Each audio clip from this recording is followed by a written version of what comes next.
मी प्रशांत शकुंतला अजित सपकाळ. माझी आई अत्यंत मवाळ स्वभावाची होती आणि ती नेहमी सगळ्यांना सहकार्य करायची. सामाजिक कार्यक्रमात पण आणि आमच्या सगळ्यांना स्पेशली तिने अण्णांना म्हणजे अण्णाभाऊसाठी नाही त्यांनी भरपूर म्हणजे सहकार्य पण नाही म्हणता येणार त्यांना की त्यांचं माझी आई त्यांचा हात होती. अण्णा शाळेत गेले नाही हे सगळ्यांना माहिती आहे. अण्णांना जोडाक्षराचा फार इश्यू असायचा, थोडं त्यांची नाही जमायचं त्यांना. तर ते नेहमी म्हणायचे, शकू मी काय लिहिलं आहे तू वाच, तू ह्याचं आत्ता हल्ली आपण म्हणतो करेक्शन करायचं. माझी आई करेक्शन करायची. प्रत्येक कादंबरी असू दे, लेखन काही काय असेल तर माझी आई पहिलं त्यांना वाचायची आणि आई त्यात सांगायची नाही ते असं लिहिलं पाहिजे, असं लिहूया. आणि माझी आई तेव्हा काम करायची. आम्ही तेव्हा चिरागनगर, मी नव्हतो तेव्हा, आम्ही चिरागनगरला राहायचो. माझी आजीचं घर होतं चिरागनगरला. तर आई माझी काम करता करता उठून अण्णांना सांगायची, असं नका लिहू, असं लिहा, हे बरोबर आहे, तला त्या कसं लिहायचं, या कसं लिहायचं, हे माझी आई अण्णांना सांगायची, असं लिहा. ह्या पद्धतीने माझ्या आईने नेहमी अण्णांचं, माझ्या आजीचं, आजी पण माझी कॉम्रेड होती. माझ्या आजीचं नाव जयवंताबाई साठे.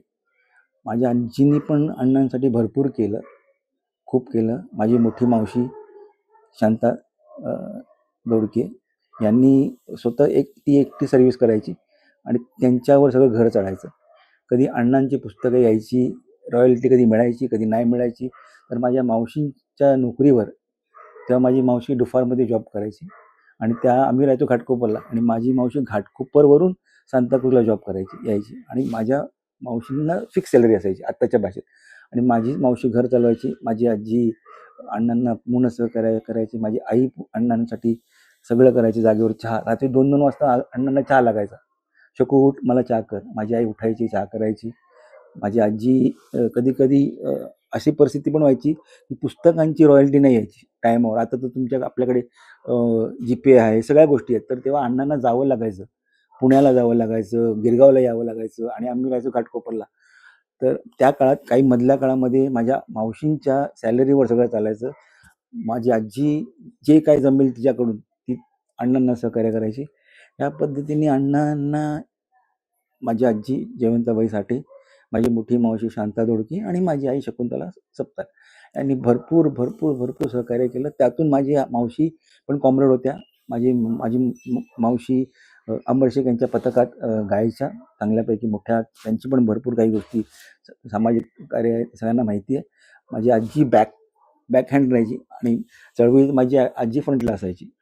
अहिल्या रांगणेकर, मधु दंडवते, या सगळ्यांना त्यांचे सहकार्य होतं. शैलेंद्र, हे सगळे आमच्या घरी बैठक व्हायचे. मी तर, माझा जन्म नव्हता तेव्हा, पण हे सगळ्या गोष्टी आम्ही नंतर ऐकले. तर ह्या सगळ्या गोष्टी असताना माझ्या आईने पडद्यामागून, म्हणतो ना आपण की कोण ज्यांना ओळखत नाही, शेवटपर्यंत माझी आई तशीच राहिली. पण अण्णा जे पण लिहायचे, काही लिहायचे, ते पहिलं, शकू तू वाच, तुला काय कळतं याच्यातलं, किंवा तुला काय चुकीचं वाटेल, किंवा माझी जोड अक्षरे मी बरोबर लिहितो की नाही, ते माझी आई करायची शेवटपर्यंत.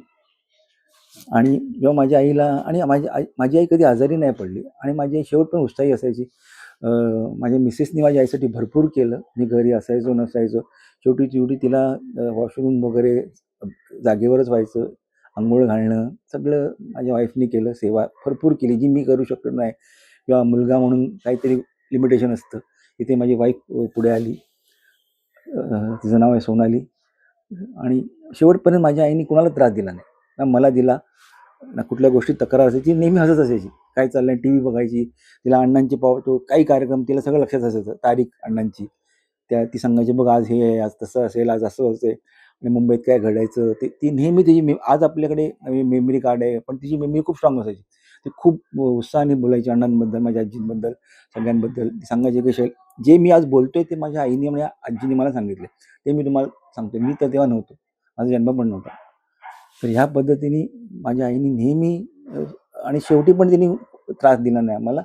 हॉस्पिटलमध्ये तिला पहिला जो पाऊस झाला, काय तारीख होती, 7 जुलैला तिला जास्त त्रास व्हायला लागला. तर आम्ही तिला शिफ्ट केलं हॉस्पिटलमध्ये. 3 दिवस एक हॉस्पिटलला ठेवलं, पण नंतर तिथे कळलं की तिथे न्यूरोसर्जन नाही, फिजिशियन नाही. मग आम्ही त्यांना दुसऱ्या हॉस्पिटल शिफ्ट केलं. तिथे त्यांनी भरपूर प्रयत्न केला. नेहमी म्हणायच्या माझ्या वाईफला, मला म्हणायचं मला घरी जायचं आहे, घरी जायचं आहे. आम्ही म्हटलं थोडी बरी हो, मग आपण घरी नेऊया तुला. ह्या पद्धतीने तिचा तो शेवटचा प्रवास पण तिने एकदम डॅशिंग, एकदम स्ट्रॉंगली केला आणि तिने कोणाला त्रास दिला नाही, कोणाला त्रास दिला नाही. किती दिवस ते हॉस्पिटलमध्ये होते आणि नेमकं निधन केलं? 12 दिवस ते हॉस्पिटलला होते आणि नेमकं निदान 2 तारखेला झालं पहाटे 2 वाजता. 2 वाजून 44 मिनिटांनी. हं.